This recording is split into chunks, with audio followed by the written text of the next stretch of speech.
හුලන් ටිකක් ගියාට ගණන් ගන්න එපා. මම මාර ප්‍රෙෂර් එකේ ඉන්නේ. ඔයා හරි මලකඩ පාටයි. එන්නද පොඩි ෆේෂල් එකක් දාන්න? හැම වෙලාවෙම කාගේ හරි සයිස් එකට හැදෙන්න ගියාම මගේ කට රිදෙනවා. ඔයි. ගලවපු ඇන ඔක්කොම මගේ කටේ දාගන්නවා. ඒත් 10 යතුරු නම් ඉල්ලන්න එපා.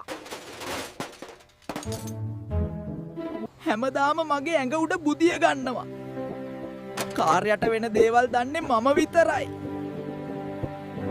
හැමදාම අනිත්තුන්ව උඩට උස්සනවා. ඒත් මගේ කොන්ද කැඩෙනවා කියලා උඹලට ගානක්වත් නෑනේ. ගිනි කූරක් ගැහුවොත් අපි දෙන්නම ඉවරයි. මට මගේ පාඩුවේ ඉන්න දීපන්. ඔළුව හාරගෙන යන්න ඕනද? සද්දයක් දාන්නේ නැතුව මට නිින්ද යන්නේ නැහැ. හලෝ! මාව අල්ලන්න එපා වැදුනොත් විසි වෙයි. කරන්ට් එක වැඩි වෙලා මම මේ පිපිරෙන්න යන්නේ. කක්ටට ගෙවිලා මගේ පිටිපස්සත් රිදෙනවා. තව කරකවන්නේ නැතුව මාව අයින් කරපන්. ඊළඟට ඔනේ මොකද්ද කියලා පහලින් කමෙන්ට් කරන්න. මේ වීඩියෝ එකට ලයික් කරලා ෂෙයාර් කරන්න.